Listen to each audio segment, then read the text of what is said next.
আসসালামু আলাইকুম। বিটিভি চট্টগ্রামের সংবাদে সবাইকে স্বাগত জানাচ্ছি কাজী মাহফুজুল হক। প্রথমে সংবাদ শিরোনাম।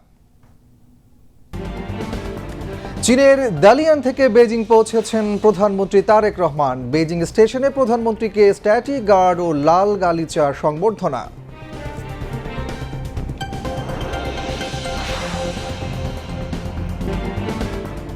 চীনে ওয়ার্ল্ড ইকোনমিক ফোরামের প্ল্যানারি সেশনে প্রধানমন্ত্রীর অংশগ্রহণ, বাংলাদেশের নতুন বিনিয়োগ ও কর্মসংস্থানের সুযোগ সৃষ্টির প্রত্যাশা।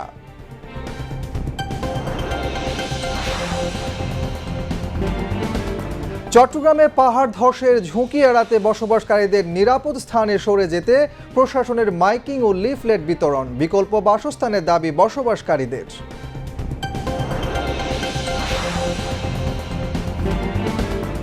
চট্টগ্রামে খাল ও ছড়া দখল এবং দূষণের কারণে জলাবদ্ধতা পরিস্থিতি জটিল হচ্ছে দিন দিন। দখলদারদের স্বেচ্ছায় অবৈধ স্থাপনা অপসারণের আহ্বান সিটি মেয়রের। শিশুদের অপুষ্টি ও রাতকানা রোধে আগামী 28 জুন সারা দেশে অনুষ্ঠিত হবে ভিটামিন এ প্লাস ক্যাম্পেইন।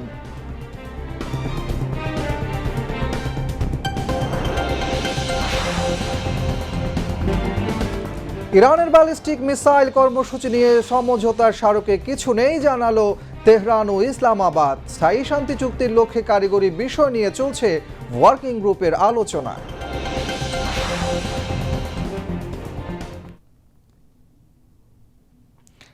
এতক্ষণ সংবাদ শিরোনাম শুনলেন, এবার বিস্তারিত। চীনের দালিয়ান থেকে বেইজিংয়ে এসে পৌঁছেছেন প্রধানমন্ত্রী তারেক রহমান। স্থানীয় সময় বিকেল 5:35 বেইজিংয়ের চাওমিং রেলওয়ে স্টেশনে এসে পৌঁছান তিনি। সফর সঙ্গী হিসেবে ছিলেন তাঁর সহধর্মিণী ডাক্তার জুবাইদা রহমান। চীনের জেনারেল অ্যাডমিনিস্ট্রেশন অব কাস্টমস এর মন্ত্রী এবং চীনের কমিউনিস্ট পার্টির কমিটির সেক্রেটারি সুং মেইজুন রেলওয়ে স্টেশনে তারেক রহমানকে অভ্যর্থনা জানান। এ সময় শিশু কিশোররা প্রধানমন্ত্রী ও তাঁর সহধর্মিণীর হাতে ফুলের তোড়া তুলে দেয়।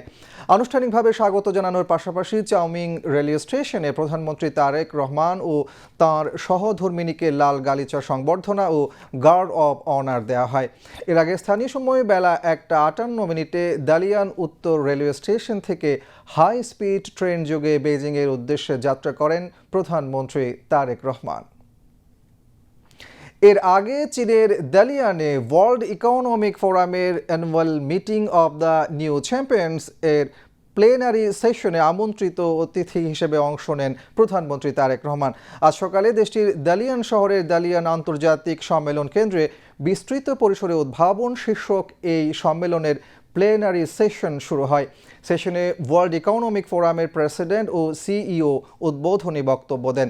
সেশনে বাংলাদেশের প্রধানমন্ত্রী তারেক রহমান ছাড়াও চীনের প্রধানমন্ত্রী লি কিয়াং, দক্ষিণ কোরিয়ার প্রধানমন্ত্রী কিম মিন সিউক, কাজাখস্তানের প্রধানমন্ত্রী উলজাস বেকতেনভ, মঙ্গোলিয়ার প্রধানমন্ত্রী উসরাল নিয়াম উসার, মন্টিনেগ্রোর প্রধানমন্ত্রী মিলোজকো স্পাজিস এবং গিনির প্রধানমন্ত্রী আমাদো উইরিবাহ অংশ নেন। এছাড়াও 90টিরও বেশি দেশ ও অঞ্চল থেকে রাজনৈতিক, ব্যবসায়িক, শিক্ষাবিদ এবং গণমাধ্যম অঙ্গনের 1700 জনেরও বেশি প্রতিনিধি অংশগ্রহণ করেন। গ্রীষ্মকালীন দাভোসে প্রধানমন্ত্রী তারেক রহমানের অংশগ্রহণ বাংলাদেশের জন্য একদিকে নতুন বিনিয়োগ ও কর্মসংস্থানের সুযোগ সৃষ্টি করবে, অন্যদিকে বিভিন্ন দেশের বেস্ট প্র্যাকটিস গ্রহণের মাধ্যমে জাতীয় সক্ষমতাকে আরও সমৃদ্ধ ও শক্তিশালী করবে। সেশনের সাইডলাইনে প্রধানমন্ত্রী বিশ্বের বিভিন্ন দেশ থেকে আগত সরকার প্রধানদের সঙ্গে দ্বিপাক্ষিক সম্পর্ক জোরদার ও পারস্পরিক স্বার্থ সংশ্লিষ্ট বিষয়ে আলোচনা করেন। সেশনের ফাঁকে বিশ্ব নেতারা ফটো সেশনে অংশ নেন। প্রধানমন্ত্রী তারেক রহমানের সঙ্গে সৌজন্য সাক্ষাৎ করেছেন কাজাখস্তানের প্রধানমন্ত্রী উলজাস বেকতেনভ। আজ সকালে ওয়ার্ল্ড ইকোনমিক ফোরামের গ্রীষ্মকালীন দাভোস এর সাইড লাইনে এই সৌজন্য সাক্ষাৎ অনুষ্ঠিত হয়। বৈঠকে প্রধানমন্ত্রী তারেক রহমান কাজাখস্তানের সঙ্গে দ্বিপাক্ষিক সম্পর্ক আরও জোরদারের উপর গুরুত্ব আরোপ করেন। দ্বিপাক্ষিক সম্পর্ক জোরদারে দুই দেশের প্রধানমন্ত্রী ঢাকা ও আস্তানায় স্থায়ী কূটনৈতিক মিশন স্থাপনের বিষয়ে একমত হন। এছাড়া রাজনৈতিক, ব্যবসায়িক এবং জনগণের মধ্যে যোগাযোগ বৃদ্ধির জন্য নিয়মিত বৈঠক অনুষ্ঠিত হওয়া উচিত বলে মত দেন তারা। কাজাকিস্তানের প্রধানমন্ত্রী উলজাস ভেকতেন উভয় দেশের মধ্যে বাণিজ্য ও বিনিয়োগের ক্ষেত্রে বৃহত্তর সম্পৃক্ততার সম্ভাবনাকে ইতিবাচকভাবে দেখেন। বৈঠকে বাংলাদেশ থেকে কাজাকিস্তানে দক্ষ শ্রমিক পাঠানো, নবায়নযোগ্য জ্বালানি, ডিজিটাল অবকাঠামো, প্রযুক্তি, কৃষি, ব্যবসা এবং খাদ্য প্রক্রিয়াজাতকরণ খাতে দুই দেশের বাণিজ্য সম্ভাবনা নিয়েও আলোচনা হয়। এছাড়া পানি কূটনীতি নিয়ে জাতিসংঘের অধীনে একটি বিশেষায়িত সংস্থা প্রতিষ্ঠায় কাজাকিস্তানের প্রস্তাবে বাংলাদেশের সমর্থন প্রত্যাশা করেন প্রধানমন্ত্রী উলজাস ভেকতেন। প্রধানমন্ত্রী তারেক রহমান এতে বাংলাদেশের সমর্থন রয়েছে বলে জানান। বৈঠকে পররাষ্ট্রমন্ত্রী ডক্টর খলিলুর রহমান, প্রধানমন্ত্রীর পররাষ্ট্র বিষয়ক উপদেষ্টা হুমায়ুন কবির এবং অতিরিক্ত প্রেস সচিব আতিকুর রহমান রুমন উপস্থিত ছিলেন। পাহাড়ের ঢালে পাদদেশে এবং পাহাড়ের কাছাকাছি বসবাসকারীদের জন্য বর্ষাকাল একটি দুঃসময়। টানা ভারী বর্ষণে ইতিপূর্বে চট্টগ্রাম নগরে পাহাড় ধসে ব্যাপক হতাহত হয়েছে, কিন্তু ঝুঁকিতে বসবাসের চিত্র বদলায়নি।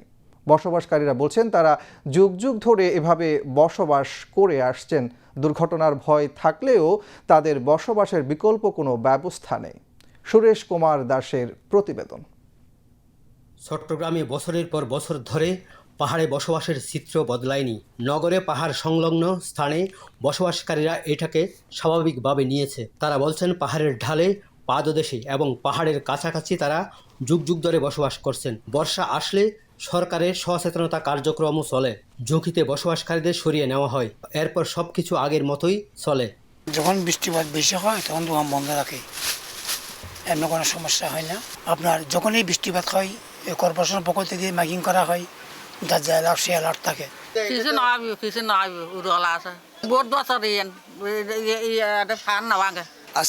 আজকে কালকে না, যুদ্ধের আগের থেকে এখানে আমরা কিন্তু দেখতেছি পাহাড় দোষী হচ্ছে, মাঝে মধ্যে দুই একটা দুর্ঘটনা হয়, কিন্তু সব এখানে কি দখল সত্য। সরকারে আইয়া সব দিন মাইকিং করে দেয়। মাইকিং করলে এনে যারা যারা ঝুঁকিপূর্ণ আছে তারা জায়গা, যারা ঝুঁকিপূর্ণ নাই তারা থাকে। অর্থাৎ প্রশাসনের উদ্যোগ থেমে থাকে না। প্রশাসন নানা পদক্ষেপের মাধ্যমে চট্টগ্রাম নগরে পাহাড়ে ঝুঁকিতে বসবাসকারীদের সচেতন করে। মাইকিং করা ও লিফলেট বিতরণ করা হয় নিরাপদে সরে যেতে। টানা প্রবল বর্ষণের আবহাওয়া তথ্যে ঝুঁকিতে বসবাসকারীদের সরিয়ে নেওয়া হয়। পাহাড় রক্ষার বিষয়ে এবং পাহাড়ে যারা বসবাস করে তাদের নিরাপত্তার বিষয়টি আমরা খুব শক্তভাবে বিষয়টি গুরুত্ব দিয়ে আমরা কার্যক্রম শুরু করেছি। ইতিমধ্যেই আমাদের যে সমস্ত এলাকায় পাহাড়গুলো আছে, পাহাড় ধসের সম্ভাবনা আছে কিংবা পাহাড় ধসের ঝুঁকিপূর্ণ অবস্থায় আছে যে সমস্ত এলাকাগুলো, সেই সমস্ত এলাকাগুলো আমরা প্রাথমিকভাবে মাইকিং শুরু করেছি এবং আমাদের এসিডেন্ট সহ এবং পাহাড় রক্ষা কমিটির একটি টিমও রয়েছে। এডিসি রেভিনিউ মেম্বার সেক্রেটারি সে এখানে কাজ করছে এবং আমাদের মোবাইল টিমগুলো কাজ করছে। আমাদের এসিল্যান্ডরা কিন্তু সেখানে মাইকিং করেছে। সমস্ত জায়গায় পাহাড় ধস হলে সেখানে যে সাপোর্ট লাগবে, সেখানে সাপোর্টের কোনো সীমাবদ্ধতা আছে কিনা সেই বিষয়গুলো তারা টোটাল একটা পিকচার তৈরি করেছে। আবহাওয়া অধিদপ্তর জানিয়েছে জুনে এই বছরে বৃষ্টিপাতের পরিমাণ কম।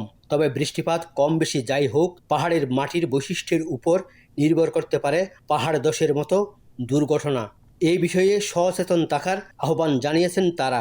চট্টগ্রাম বিভাগের জন্য চট্টগ্রামের পাহাড়ি অঞ্চল হওয়ায় নিয়মিত বৃষ্টি হচ্ছে। মাটির সহনশীলতা অনুযায়ী নিয়মিত সেই মাটি যতটুকু পারে এই বৃষ্টি ধারণ করতেছে। তবে নিয়মিত বৃষ্টি হওয়ার জন্য আমাদেরকে একটু সতর্ক থাকাটাই ভালো। প্রায় ৩-৪ দশকে বর্ষায় চট্টগ্রামে অর্ধ শতাধিক পাহাড় ধসের ঘটনা ঘটেছে। হতাহত হয়েছে নারী, পুরুষ, শিশুসহ অসংখ্য মানুষ। তবে বর্ষার পাহাড় ধসই নয়, ভূমিকম্পের কারণেও পাহাড়ের ঢালে বসবাসকারীদের নির্মম পরিণতি নেমে আসতে পারে। সুরেশ কুমার দাস, বাংলাদেশ টেলিভিশন, চট্টগ্রাম।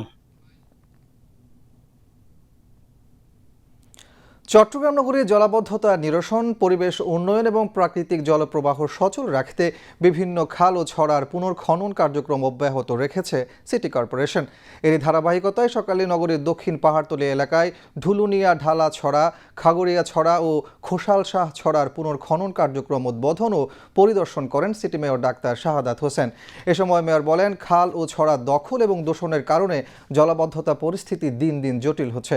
খাল দখলদারদের স্বেচ্ছায় অবৈধ স্থাপনা অপসারণের আহ্বান জানিয়ে মেয়র বলেন, তা না হলে আইনানুগ ব্যবস্থা গ্রহণ করা হবে। মেয়র আরও জানান, নগরীর 40টি খালের উন্নয়ন পরিকল্পনা প্রণয়নের কাজ চলমান রয়েছে। এর আওতায় খালগুলোর নাব্যতা বৃদ্ধি, অবৈধ দখল উচ্ছেদ, রিটেনিং ওয়াল ও আধুনিক ওয়াকওয়ে নির্মাণের উদ্যোগ নেওয়া হবে। হালদা নদী রক্ষায় এর সঙ্গে সংযুক্ত খাল ছড়াগুলোর স্বাভাবিক প্রবাহ নিশ্চিত করার উপরও গুরুত্ব আরোপ করেন সিটি মেয়র। এ সময় সিটি কর্পোরেশনের ঊর্ধ্বতন কর্মকর্তা, স্থানীয় জনপ্রতিনিধি, রাজনৈতিক এবং স্থানীয় নেতৃবৃন্দ উপস্থিত ছিলেন। এগুলোকে যদি আমরা ধারণ করতে পারি, আমরা যদি rain water harvesting, recharge, treatment plant করতে পারি, এই বর্ষার পানিগুলোকে যদি আমরা রিইউজ করতে পারি, তাহলে আমরা জলাবদ্ধতাও কমাইতে পারবো। পাশাপাশি পানির যে একটা সমস্যা, আমরা যে অনেক জায়গায় পানি পাচ্ছি না, সে জায়গায় ওই পানিগুলোকে আমরা রিইউজ করতে পারবো। আমরা নদীর পানিগুলোকেও আমরা এই ধরনের রিট্রিটমেন্ট প্ল্যান্ট করে রিইউজ করার একটা চিন্তাভাবনা করছি। কাজে ওভারঅল আমাদের চিন্তাভাবনা কিন্তু অনেক আছে। আমাদের এই চিন্তাভাবনাগুলোকে আমরা কাজে লাগিয়ে আমরা প্রথমে খাল খনন করব, খালগুলোকে প্রবহমান করব, তারপর খালের পানিগুলো, নদীর পানিগুলো, পাশাপাশি আমাদের যে বৃষ্টির পানিগুলো, এগুলোকে আমরা রিইউজ করার আমরা একটা প্ল্যান করছি। শিশুদের অপুষ্টি রোধে আগামী 28 জুন সারা দেশে অনুষ্ঠিত হবে ভিটামিন এ প্লাস ক্যাম্পেইন। ক্যাম্পেইনের আওতায় এদিন সারা দেশে 6 মাস থেকে 5 বছরের কম বয়সী সকল শিশুকে খাওয়ানো হবে ভিটামিন এ প্লাস ক্যাপসুল। এই ক্যাম্পেইনে 6 থেকে 11 মাস বয়সী শিশুকে একটি নীল রঙের ভিটামিন এ প্লাস ক্যাপসুল এবং 12 থেকে 59 মাস বয়সী শিশুকে একটি লাল রঙের ভিটামিন এ ক্যাপসুল খাওয়ানো হবে। নিকটস্থ ইপিআই কেন্দ্র, উপজেলা স্বাস্থ্য কমপ্লেক্স, জেলা সদর হাসপাতাল সহ বিভিন্ন জনবহুল এলাকায় শিশুদের ভিটামিন এ ক্যাপসুল খাওয়ানো যাবে। সকাল 8টা থেকে শুরু হয়ে এই ক্যাম্পেইন চলবে বিকেল 4টা পর্যন্ত। এবার আন্তর্জাতিক সংবাদ।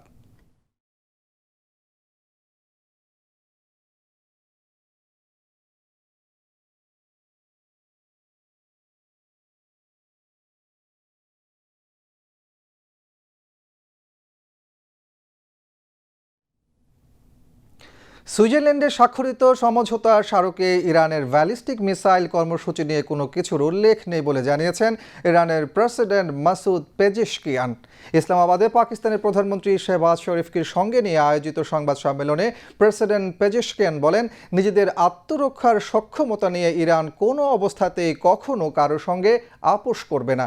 ইরানের প্রেসিডেন্ট বলেন, পশ্চিম এশিয়ার আঞ্চলিক উন্নয়ন নির্ভর করে শান্তি, নিরাপত্তা ও আঞ্চলিক সহযোগিতার উপর। সংবাদ সম্মেলনে শেহবাজ শরীফ বলেন, কোনো প্রকার সন্দেহ ছাড়াই তিনি নিশ্চিত করতে চান সমঝোতার স্মারকে ব্যালিস্টিক ক্ষেপণাস্ত্র বিষয়ে কিছু উল্লেখ নেই। তিনি বলেন, এই ক্ষেত্রে ইরান কোনো প্রতিবন্ধকতা সম্মুখীন হবে না যখন অন্যদের জন্য ব্যালিস্টিক ক্ষেপণাস্ত্র কর্মসূচি উন্মুক্ত।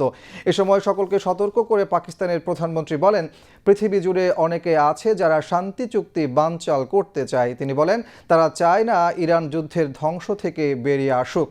এদিকে সুইজারল্যান্ডে উচ্চ পর্যায়ের বৈঠক শেষে কারিগরি বিষয়গুলি নিয়ে চলছে ওয়ার্কিং গ্রুপের আলোচনা। স্থায়ী শান্তি চুক্তির লক্ষ্যে সুইজারল্যান্ড বৈঠকের নিষেধাজ্ঞা প্রত্যাহার, পারমাণবিক কর্মসূচি, আর্থিক বিষয়াবলী ও সমঝোতার স্মারক নিয়ে 4টি ওয়ার্কিং গ্রুপ গঠন করা হয়। এদিকে যুদ্ধবিরতি নিয়ে ওয়াশিংটনে লেবানন ও ইসরায়েলের মধ্যে 5ম দফা আলোচনা শুরু হয়েছে। লেবাননের প্রেসিডেন্ট জোসেফ আউন বলেন, আলোচনার মধ্য দিয়ে স্থায়ী শান্তি চুক্তির পক্ষে আরও অগ্রগতি হবে। তিনি যুদ্ধবিরতি প্রক্রিয়াটি নিয়ে টেলিফোনে যুক্তরাষ্ট্রের ভাইস প্রেসিডেন্ট জেডি ভ্যান্স ও পররাষ্ট্র মন্ত্রী মার্কো রুবিওর সঙ্গেও কথা বলেন। লেবাননের প্রেসিডেন্ট জানান, ইসরায়েলের আগ্রাসন থেকে মুক্তি ছাড়া তাদের কাছে আর কোনো কিছুই গ্রহণযোগ্য হবে না। তিনি বলেন, তাদের একমাত্র চাওয়া হচ্ছে সার্বভৌম লেবানন রাষ্ট্র। সংযুক্ত আরব আমিরাতে সফররত যুক্তরাষ্ট্রের পররাষ্ট্রমন্ত্রী মার্কো রুবিও বলেছেন, নিরাপদ ও করমুক্তভাবে খোলা থাকবে হরমুজ প্রণালী। তিনি সংযুক্ত আরব আমিরাতের পাশাপাশি কুয়েত ও বাহরাইন সফর করবেন। সফরকালে তিনি নেতৃবৃন্দের সঙ্গে স্থায়ী শান্তি চুক্তি ও স্বাক্ষরিত সমঝোতার স্মারকের বিভিন্ন দিক নিয়ে আলোচনা করবেন। মধ্যপ্রাচ্যের সাম্প্রতিক উত্তেজনার পর যখন কূটনৈতিক সমাধান ও যুদ্ধবিরতির আলোচনা বিশ্বজুড়ে নতুন করে গুরুত্ব পাচ্ছে, তখন দীর্ঘদিনের আরেক রক্তক্ষয়ী সংঘাত নিয়ে দেখা দিয়েছে আশার আভাস। 4 বছরেরও বেশি সময় ধরে চলা রাশিয়া ইউক্রেন যুদ্ধের মধ্যেই শান্তি আলোচনায় বসার প্রস্তুতির কথা জানিয়েছে মস্কো। তবে যুদ্ধক্ষেত্রে পাল্টা হামলা অব্যাহত থাকায় এই উদ্যোগ শেষ পর্যন্ত কতটা বাস্তবে রূপ নেবে সেদিকেই নজর আন্তর্জাতিক সম্প্রদায়ের। জাকিয়া জামান আনিকার ডেস্ক রিপোর্ট। 4 বছরেরও বেশি সময় ধরে চলা রাশিয়া ইউক্রেন যুদ্ধের মধ্যেই নতুন করে শান্তি আলোচনায় বসার প্রস্তুতির কথা জানিয়েছে মস্কো। যে যুদ্ধ শুধু 2 দেশের মধ্যেই সীমাবদ্ধ নয়, বরং ইউরোপের নিরাপত্তা, বৈশ্বিক জ্বালানি বাজার, খাদ্য সরবরাহ ব্যবস্থা এবং আন্তর্জাতিক রাজনীতিতেও গভীর প্রভাব ফেলেছে, সেই সংঘাতের ভবিষ্যৎ নিয়েই এখন নতুন আলোচনা। রুশ পররাষ্ট্রমন্ত্রী সার্গেই লাভরভ বলেছেন, যে পর্যায়ে আলোচনা থেমে গিয়েছিল সেখান থেকে আবারও সংলাপ শুরু করতে চায় রাশিয়া। একই অবস্থানের কথা জানিয়েছেন প্রেসিডেন্ট ভ্লাদিমির পুতিনও। তার ভাষায়, দীর্ঘমেয়াদী ও স্থিতিশীল সমাধানের জন্য আলোচনার পথ খোলা রয়েছে। রাশিয়ার দাবি, 2022 সালের তুরস্কের ইস্তাম্বুলে অনুষ্ঠিত আলোচনায় যে খসড়া কাঠামো তৈরি হয়েছিল, ভবিষ্যৎ শান্তি উদ্যোগের ভিত্তি হতে পারে সেটি। পাশাপাশি বর্তমান যুদ্ধক্ষেত্রের বাস্তবতাও বিবেচনায় নেয়ার কথা বলছে মস্কো। তবে শান্তির বার্তার পাশাপাশি রয়ে গেছে বড় ধরনের মতবিরোধ। ইউক্রেনের দখলকৃত অঞ্চলগুলোর প্রশ্নে রাশিয়ার অবস্থানে দৃশ্যমান কোনো পরিবর্তনের ইঙ্গিত নেই। অন্যদিকে কিয়েভও স্পষ্ট করে বলেছে, দেশের সার্বভৌমত্ব ও ভূখণ্ডের প্রশ্নে কোনো আপোষের সুযোগ নেই। ফলে আলোচনার সম্ভাবনা তৈরি হলেও চূড়ান্ত সমঝোতার পথ এখনও কঠিন বলেই মনে করছেন বিশ্লেষকরা। তাদের মতে, যুদ্ধরত পক্ষগুলো প্রায় আলোচনার টেবিল ও যুদ্ধক্ষেত্রকে সমান্তরালভাবে ব্যবহার করে। একদিকে শান্তির বার্তা দেয়া হয়, অন্যদিকে ময়দানে নিজেদের অবস্থান আরও শক্ত করার চেষ্টা চলে। 2022 সালের ফেব্রুয়ারিতে শুরু হওয়া এই যুদ্ধ ইতোমধ্যে লাখো মানুষকে বাস্তুচ্যুত করেছে। প্রাণ হারিয়েছে হাজার হাজার মানুষ। বিশ্ব অর্থনীতি থেকে শুরু করে জ্বালানি ও খাদ্যবাজার পর্যন্ত এর প্রভাব অনুভূত হচ্ছে এখনো। জাকিয়া জামান আনিকা, বিটিভি নিউজ। যুক্তরাষ্ট্রকে পেছনে ফেলে বিশ্বের সবচেয়ে শক্তিশালী কম্পিউটারের মালিক এখন চীন। সবশেষ র্যাঙ্কিংয়ে চীনের সেনজেনে অবস্থিত লাইনশাইন কম্পিউটারটি সারা দুনিয়ার সুপার কম্পিউটারগুলোর মধ্যে শীর্ষস্থান দখল করেছে। এর আগে শীর্ষ অবস্থানে ছিল মার্কিন কম্পিউটার এল ক্যাপিটান। সীমা শারমিনের প্রতিবেদন। লাইনশাইন এখন সিলিকনের নীরব বিপ্লব। 2017 সালের পর পৃথিবীর প্রযুক্তির মানচিত্রটা হঠাৎ করেই পাল্টে গেল। এতদিন টপ 500 তালিকার শীর্ষে একক আধিপত্য ছিল যুক্তরাষ্ট্রের। ক্যালিফোর্নিয়ার এল ক্যাপিটান ছিল কম্পিউটিং জগতের অবিসংবাদিত রাজা, কিন্তু সেনজেন থেকে আসা এক নীরব বার্তা সেই সিংহাসন কাঁপিয়ে দিল। নতুন রাজার নাম লাইনশাইন। প্রতি সেকেন্ডে 2 কুইন্টিলিয়ন হিসাব। সংখ্যাটা কল্পনা করা কঠিন। একের পর 18টা শূন্য বসালে যা হয়, লাইনশাইন 1 সেকেন্ডে ঠিক ততবার গণনা করতে পারে। গতির এই খেলায় সে এল ক্যাপিটানকে 2 নম্বরে নামিয়ে দিয়ে নিজে উঠে এসেছে শীর্ষে। তবে গল্পটা শুধু গতির নয়, গল্পটা সাহসের। আজ যখন গোটা দুনিয়া আর্টিফিশিয়াল ইন্টেলিজেন্সের জন্য গ্রাফিক্স চিপ বা জিপিইউ এর পেছনে ছুটছে, লাইনশাইন তখন হেঁটেছে উল্টো পথে। সে ভরসা করেছে সাধারণ সিপিইউ এর ওপর। নিজেদের ডিজাইনে, নিজেদের প্রযুক্তিতে তৈরি এই দানব প্রমাণ করল, নিয়ম ভাঙার জন্যই তৈরি হয়। অবশ্য এই রাজত্বের একটা দাম রয়েছে। তাকে জাগিয়ে রাখতে প্রতি মুহূর্তে লাগে 42 মেগাওয়াটেরও বেশি বিদ্যুৎ। একটা ছোট শহরকে আলো দেবার মতো শক্তি গিলে খায় সে একাই। পৃথিবীতে হাতে গোনা যে 5টা এক্সাস্কেল কম্পিউটার রয়েছে, লাইনশাইন এখন তাদের সবার চেয়ে শক্তিশালী। তালিকার দিকে তাকালে লড়াইটা আরও স্পষ্ট হয়। 2, 3, 4 নম্বর সবগুলোই আমেরিকার দখলে। টেনেসি, ইলিনয়ের ল্যাব থেকে উঠে আসা সুপার কম্পিউটার, 5 নম্বরে জার্মানির জুপিটার, আর সবার ওপরে একা দাঁড়িয়ে চীনের লাল পতাকা। লাইনশাইন শুধু একটা মেশিন নয়, এটা একটা বার্তা। সিলিকনের এই ইঁদুর দৌড়ে চীন শুধু যে এগিয়ে গেছে তা নয়, সে খেলার নিয়মটাই নতুন করে লিখছে। এটা কোনো টেস্ট রান নয়, এটা ক্ষমতার বদল। সিলিকনের যুদ্ধে চীন শুধু একটা ব্যাটল জেতেনি, সে পুরো যুদ্ধের ম্যাপটাই বদলে দিয়েছে। এখন দেখার বিষয় সিলিকন ভ্যালি এর জবাব কিভাবে দেয়। সীমা শারমিন, বিটিভি নিউজ।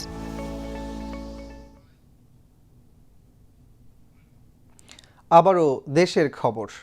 এবার সংবাদের সত্যতা যাচাই ভিত্তিক পরিবেশনা, ফ্যাক্ট চেক, সত্য জানুন।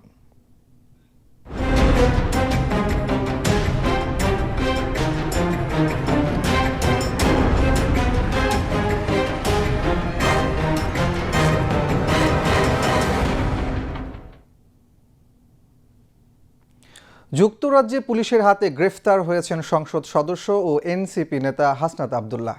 এমন তথ্য ছড়ানো হচ্ছে সোশ্যাল মিডিয়ায়। প্রকৃতপক্ষে এমন কোনো ঘটনাই ঘটেনি। যাচাইয়ে ভাইরাল হওয়া ছবিগুলোতে মিলেছে কৃত্রিম বুদ্ধিমত্তা বা এআই ব্যবহারের ইঙ্গিত। বিস্তারিত ডেস্ক রিপোর্টে। সামাজিক যোগাযোগ মাধ্যমে ছড়িয়ে পড়া ছবিতে দাবি করা হচ্ছে যুক্তরাজ্যের লন্ডনে একটি মারামারির ঘটনায় গ্রেফতার হয়েছেন এনসিপি নেতা হাসনাত আব্দুল্লাহ। তবে বিভিন্ন নির্ভরযোগ্য সূত্র ও প্রকাশিত তথ্য পর্যালোচনায় এমন দাবির কোনো সত্যতা পাওয়া যায়নি। ঘটনার সূত্রপাত যুক্তরাজ্যের ক্যামব্রিজে সংঘটিত একটি বিতর্কিত ঘটনাকে কেন্দ্র করে। অভিযোগ রয়েছে, সাবেক এক ছাত্রলীগ নেতাকে মারধরের ঘটনায় হাসনাত আব্দুল্লাহ সহ কয়েকজনের বিরুদ্ধে মামলা হয়েছে। অভিযোগকারী জুবায়ের আহমেদের দাবি, সড়কে ট্রাফিক নিয়ম না মানার প্রতিবাদ করায় তাকে মারধর করা হয়। অন্যদিকে অভিযুক্ত পক্ষ অভিযোগ অস্বীকার করে বলেছে, অভিযোগকারী দীর্ঘ সময় ধরে তাদের গাড়ি অনুসরণ করছিলেন এবং পরিস্থিতি নিয়ন্ত্রণের চেষ্টা করা হয়েছে মাত্র। প্রকাশিত তথ্য অনুযায়ী ঘটনার পর যুক্তরাজ্যের পুলিশ হাসনাত আব্দুল্লাহর সঙ্গে যোগাযোগ করে তার বক্তব্য গ্রহণ করেছে। তিনি আইনজীবী সহ তদন্তে সহযোগিতা করেছেন, তবে তাকে গ্রেফতার করা হয়েছে এমন কোনো তথ্য পাওয়া যায়নি।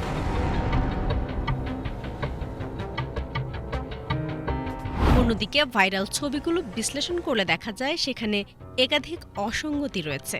পুলিশের পোশাকে থাকা লেখা ও প্রতীকগুলো বিকৃত এবং অস্পষ্ট। একটি ছবির কোণায় এআই প্ল্যাটফর্মের ওয়াটারমার্ক সদৃশ চিহ্নও দেখা যায়। পরে এআই শনাক্তকরণ প্রযুক্তি ব্যবহার করে ছবিগুলো পরীক্ষা করলে সেগুলো কৃত্রিম বুদ্ধিমত্তার মাধ্যমে তৈরি হওয়ার সম্ভাবনা উঠে আসে। সব মিলিয়ে এখন পর্যন্ত কোনো নির্ভরযোগ্য সূত্রে হাসনাত আব্দুল্লাহর গ্রেফতারের তথ্য মেলেনি। আর সামাজিক যোগাযোগ মাধ্যমে ছড়িয়ে পড়া ছবিগুলো বাস্তব নয়, বরং এআই প্রযুক্তি ব্যবহার করে তৈরি করা বিভ্রান্তিকর কন্টেন্ট বলে প্রতীয়মান হয়েছে। জাকিয়া জামান, আনিকা, বিটিভি নিউজ। শেয়ার বাজারের খবর।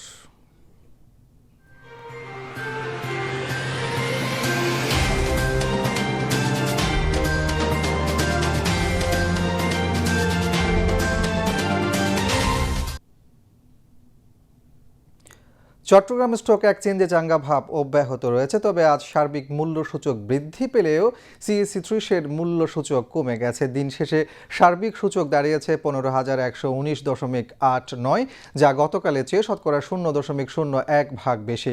অপরদিকে সিএসই 30-এর মূল্যসূচক দাঁড়ায় 13,747.95, যা গতকালের চেয়ে শতকরা 0.03 কম।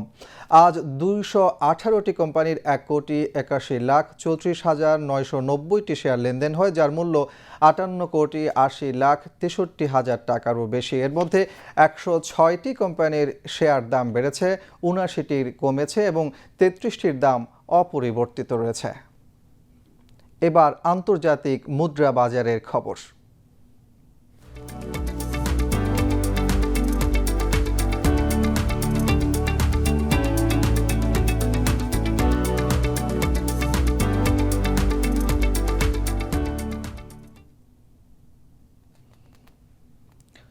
আজ বাংলাদেশি মুদ্রায় বিভিন্ন দেশের মুদ্রার বিনিময় হার।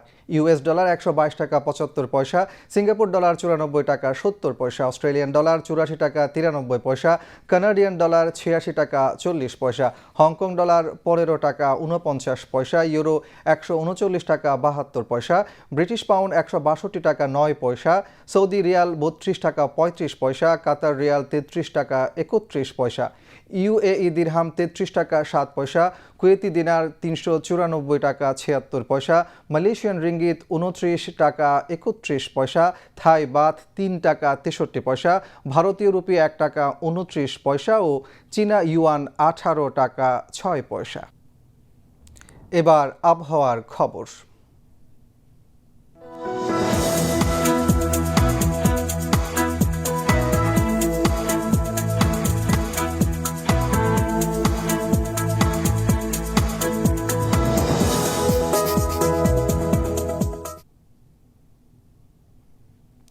পতেঙ্গা আবহাওয়া অফিস জানিয়েছে আগামীকাল সন্ধ্যা 6টা পর্যন্ত চট্টগ্রাম ও পার্শ্ববর্তী এলাকায় আকাশ আংশিক মেঘলা অথবা সাময়িকভাবে মেঘাচ্ছন্ন থাকতে পারে। সেই সাথে অস্থায়ীভাবে অনেক জায়গায় দমকা বা ঝোড়ো হাওয়া সহ হালকা থেকে মাঝারি এবং কোথাও কোথাও মাঝারি ধরনের ভারী বৃষ্টি অথবা বজ্রসহ বৃষ্টিপাতের সম্ভাবনা রয়েছে। দিনের তাপমাত্রা সামান্য বৃদ্ধি পেতে পারে এবং রাতের তাপমাত্রা প্রায় অপরিবর্তিত থাকতে পারে। পরবর্তী 24 ঘন্টায় আবহাওয়ার সামান্য পরিবর্তনের সম্ভাবনা রয়েছে। নগরীতে আজ সর্বোচ্চ তাপমাত্রা ছিল 30 ডিগ্রি সেলসিয়াস, যা স্বাভাবিকের চেয়ে 1.5 ডিগ্রি কম, এবং সর্বনিম্ন তাপমাত্রা ছিল 25 ডিগ্রি সেলসিয়াস, যা স্বাভাবিকের চেয়ে 0.2 ডিগ্রি কম। আগামীকাল চট্টগ্রামে সূর্যোদয় 5টা 10 মিনিটে এবং সূর্যাস্ত 6টা 41 মিনিটে। এবার জানিয়ে দিচ্ছি কর্ণফুলী নদীতে আগামীকালের জোয়ার ভাটার সময়সূচি। জোয়ার শুরু হবে রাত 3টা 30 মিনিটে, ভাটা সকাল 9টা 51 মিনিটে। পরবর্তী জোয়ার শুরু হবে বিকেল 4টা